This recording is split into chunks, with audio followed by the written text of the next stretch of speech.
Hello students, welcome to a new video of Analog Electronics. This is our new module, Filters and Regulators. We are going to start today.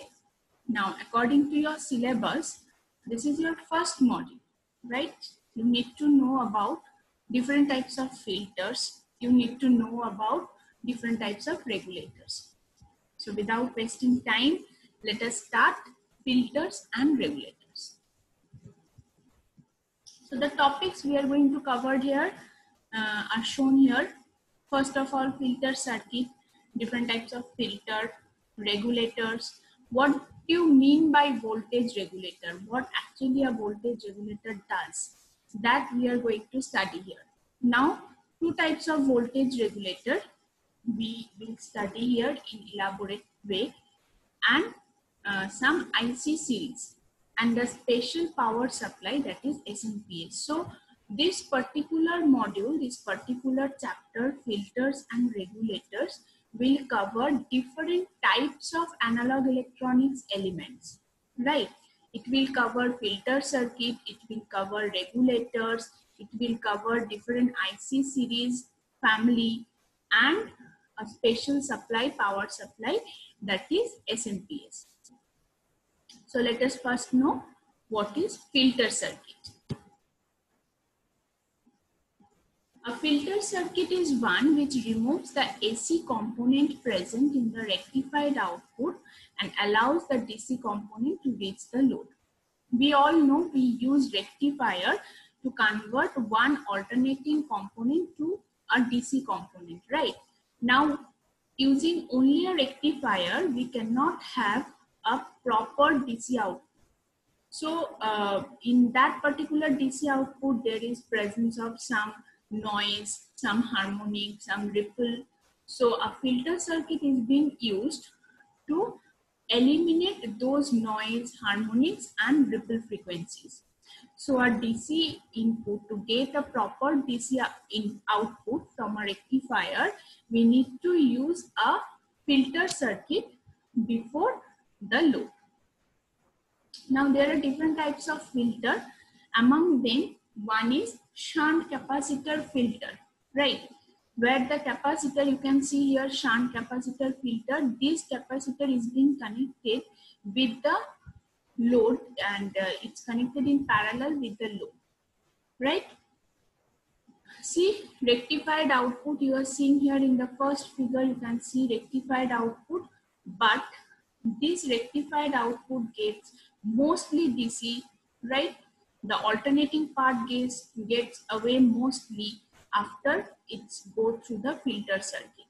So as a capacitor allows AC through it and blocks DC, a filter called shunt capacitor filter can be constructed using a capacitor connected in shunt. Now, why it is called shunt capacitor filter? Since this particular filter, the capacitor is being connected in parallel, so it is called shunt. The rectified output, when passed through this filter, the AC components present in the signal are grounded through the capacitor, which allows AC component. The remaining DC component present in the signal are collected at the output. So this is the basic of shunt capacitor filter. Next is pi filter. Why it is called pi filter? First, look into the construction, the circuit diagram. See, two capacitors are connected in two different parallel branches, and one inductor is being connected in the series path. So this total combination is seen to be like a pi. It's 3.14 mathematical figure pi. So this type of circuit is known as pi filter. Now the same thing, rectified output is firstly there is a presence of some alternating value, and after it goes through the filter circuit, we can get the filtered output, which is most nearer to a DC. This is another type of filter which is very commonly used. It has a capacitor at its input, and hence it's also called as capacitor input filter. Here two capacitors and one inductors are connected in the form of pi-shaped network. A capacitor in parallel, then an inductor in series, followed by another capacitor in parallel, makes this circuit. So this is the basic of shunt capacitor filter and pi filter.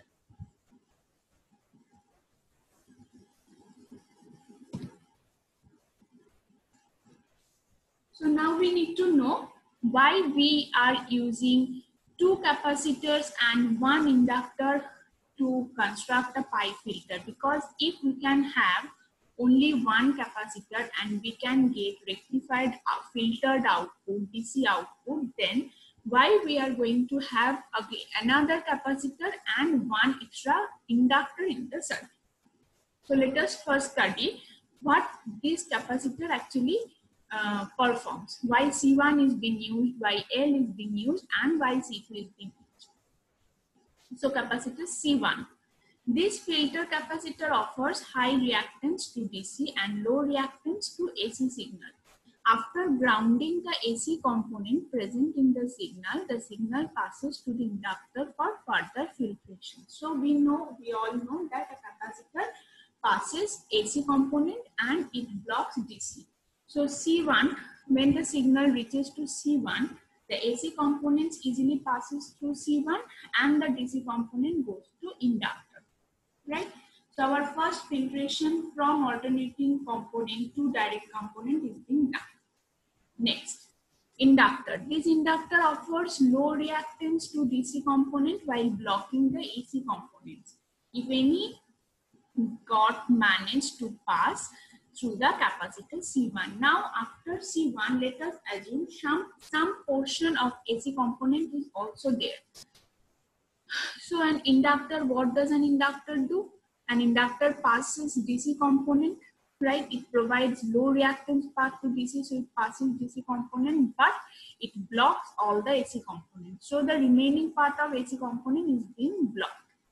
Now let us again assume that there is again some portion of AC and that part will be passed through C2. And ultimately we can have a filtered output at our output or load terminal. So to get a proper fully filtered DC output, we should use pi filter. This is the advantage of pi filter over shunt capacitor filter, that any type of alternating component can be blocked here. Next. Yes, this is very important. Voltage regulator. I believe many of us have seen in our house using regulator in fridge, in refrigerator. We also call them stabilizer, right? That is one kind of voltage regulator. So let us first know, why do we use voltage regulator?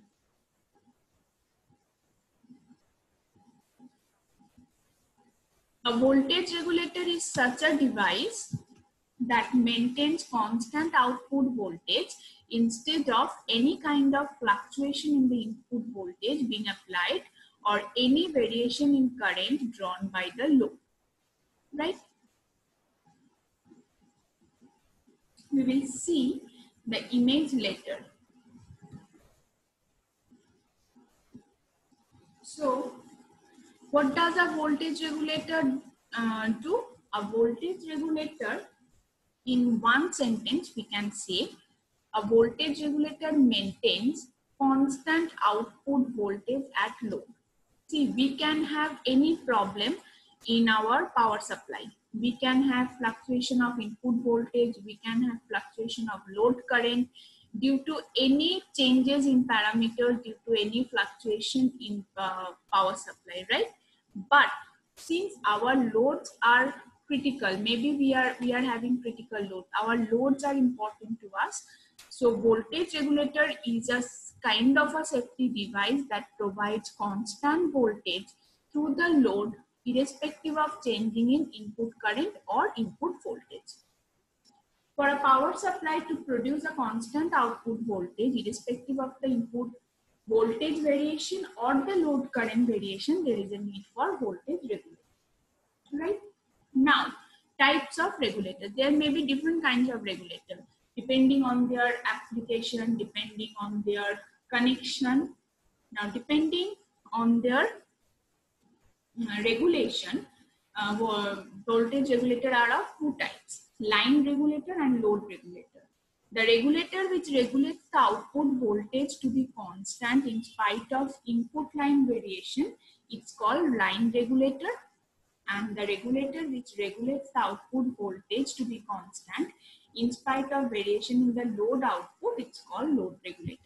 See, regulations change can be in line voltage or in load current. So whenever a load current is being regulated, it's done by load regulator, and whenever line voltage is being regulated, it's done by line regulator. Yeah, these are the connection of series voltage regulator and shunt voltage regulator that you have to study in detail also. See, series voltage regulator, the element that we are going to use as a voltage regulator is connected in series with the load, and for shunt voltage regulator, that particular element is being connected in parallel with the load. Yeah, so this is the elaborate study of series voltage regulator. Don't get confused or don't get afraid of this circuit. It's a very simple circuit. After I explain it to you, you can understand it very easy. So what we are going to see here, see first, there is a transistor, right? It's a common base transistor. This particular transistor is connected between input and the load RL. So this is our series voltage regulator, that regulated element that will regulate the output voltage across the load, right? Now the base of this transistor is being connected with a Zener diode. Now, what does a Zener diode work? A Zener diode always maintain constant voltage across the terminal it's being connected. Okay. And here is a resistance that is connected with the base. This regulator has a transistor in series to the Zener regulator and both in parallel to the load. The transistor works as a variable resistor regulating its collector emitter voltage in order to maintain the output voltage constant. So this is your regulating element. With the input operating conditions, the current through the base of the transistor changes. This affects the load across the base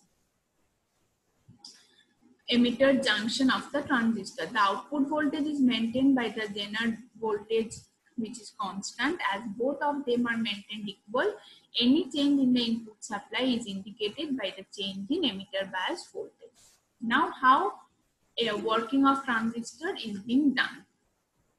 The working of a series voltage regulator shall be considered for input and load variation. If the input voltage is increased, right, the output voltage will also increase, but this in turn makes the voltage across the collector base junction VBE to decrease.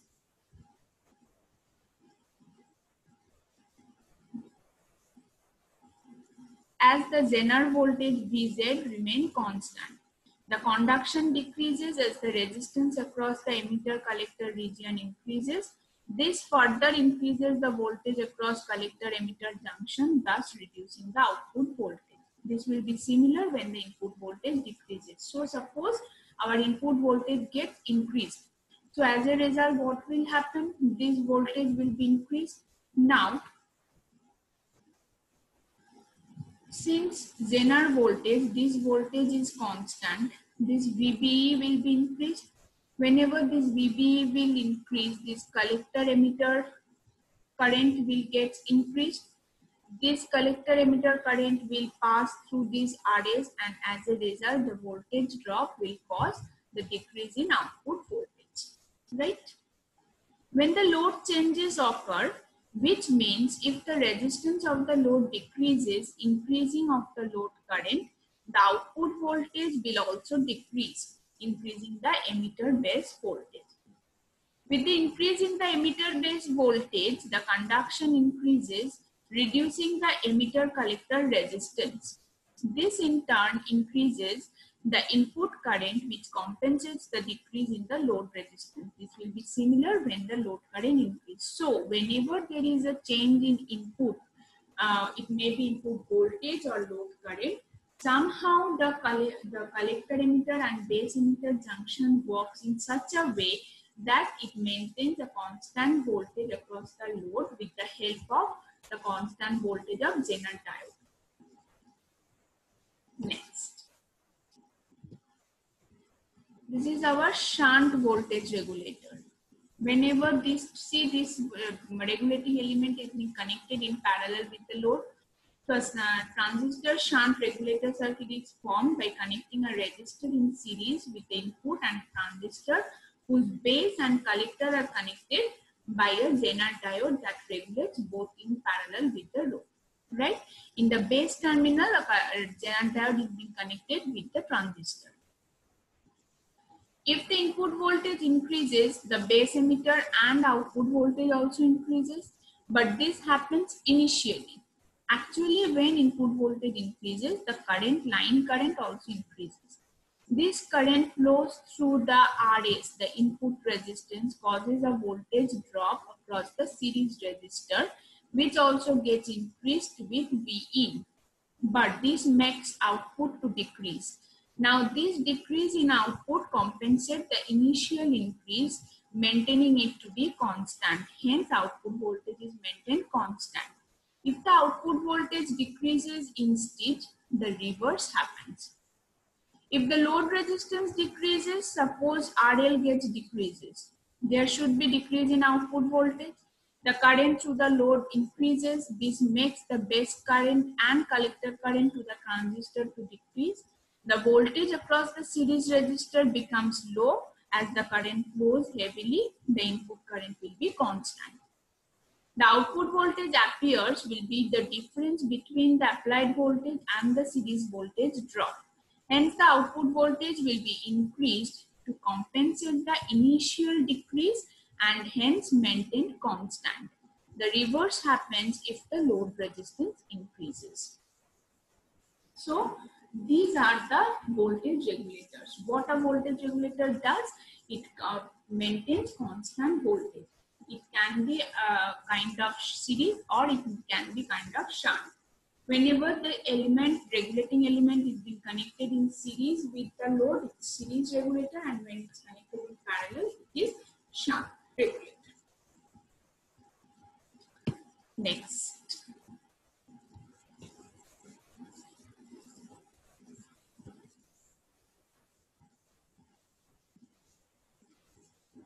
Just a minute.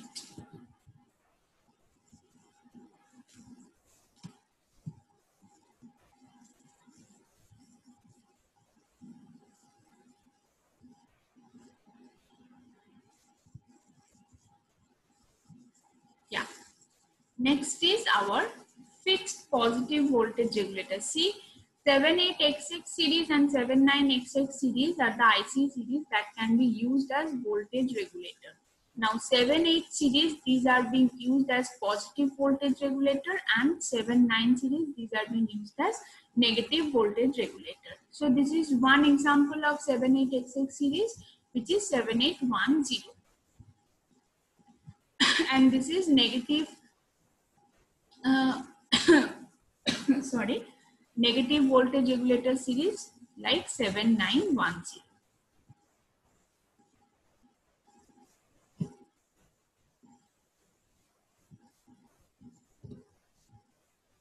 Yes, SMPS. What is SMPS? It's switch mode power supply. Now, why do we use switch mode power supply? What are the application? What are the advantage, disadvantage of SMPS? That we will totally cover in this video. Okay. Now, for your semester exam, SMPS is one of those important questions that comes every year. So, prepare SMPS with very importance. Again, voltage regulator part, it comes every year. Either series or shunt voltage regulator will come. So, prepare voltage regulator also with same importance. So first, what are the advantage of SMPS? Before we study in detail the SMPS, we are going to study the introductory part. So SMPS full form, first thing, switch mode power supply. What are the advantages? The efficiency is high. It produces less heat generation. Whatever the electronics components we are going to use, it must have the advantage to produce less heat generation and less power wastage. Reduced harmonic feedback into the supply main. The device is compact and small in size. The manufacturing cost is reduced and provision of providing the required number of voltages. Right? It can provide the required number of voltage it required. Now, what are the disadvantages? Noise is present because it works with high frequency. The circuit is complex. It produces electromagnetic interference. Okay. But irrespective of having these disadvantages, these advantages of SMPS make it having a huge number of applications. Now, what are the applications? They are used in motherboard of computers, mobile phone charger, HVDC measurement, battery charger, central power distribution, motor vehicle, consumer electronics, laptop, security systems, space station, etc. So these are a basic review of SMPS. Now, being an electrical engineer, if we guys want to design an SMPS, what will be its circuit diagram? How SMPS looks like? I believe most of you have seen SMPS in your computer, right? In your desktop motherboard. So let us have a look of the diagram. Yes, this is the functional block diagram of SMPS. Okay. See, this is our input AC supply. We are providing this AC supply. Now, this rectifier and filter part convert this AC supply into DC. Now, we have already told that SMPS works with high frequency. This is a high frequency switch.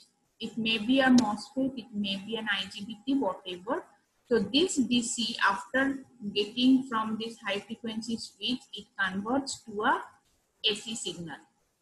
This AC signal is then converted to power transformer, and after that, this power transformer is again rectified and filtered, and we can have a constant DC voltage. So this is the functional block diagram of AC. So input stage, the input AC supply signal 50 Hz is given directly to the rectifier and filter circuit combination without using any transformer. This output will have many variations, and the capacitance value of the capacitor should be high to handle the input fluctuation. This unregulated DC is given to the central switching section of SMPS. This is the switching section, high frequency switch. A fast switching device such as a power transistor or a MOSFET is employed in this section, which switches on and off according to the variation, and this output is given to the primary of the transformer present in this section. The transformer used here are much smaller and lighter one, unlike the one used for 50 Hz supply. These are much efficient, and hence the power conversion ratio is higher. Last part is output stage. The output signal from the switching section is again rectified and filtered to get the required DC voltage. This is regulated output, which is then given to the control circuit, which is a feedback circuit. The final output is obtained after considering the feedback signal. So this is all about SMPS. So dear students, in this video, you have gone through different type of analog devices like filter, next is regulator, next regulator IC family, and the last one a special type of power supply, that is SMPS. So from filter, go elaborately through pi filter. From voltage regulator part, go elaborate through the whole section, because from your semester point of view, the total section will be important. Go through the definition and series regulator and shunt regulator both, right? From SMPS, for SMPS part, this is each year coming question. So prepare SMPS very elaborately. If you face any difficulties in this video, if you face any difficulties in any topic in this video, give that in comment section and I will definitely share it with you. You can have WhatsApp, you can make me ask the question in WhatsApp, in mail also. So thank you again, once again, for seeing this video. Go through this video more than once because it's a very important chapter. It's a very important part of analog electronics that will help you in your project work, future project work also. So go elaborately through this video and get all the things you need, right? So thank you again for seeing this one, and we will meet in our next video, next class. Thank you, dear.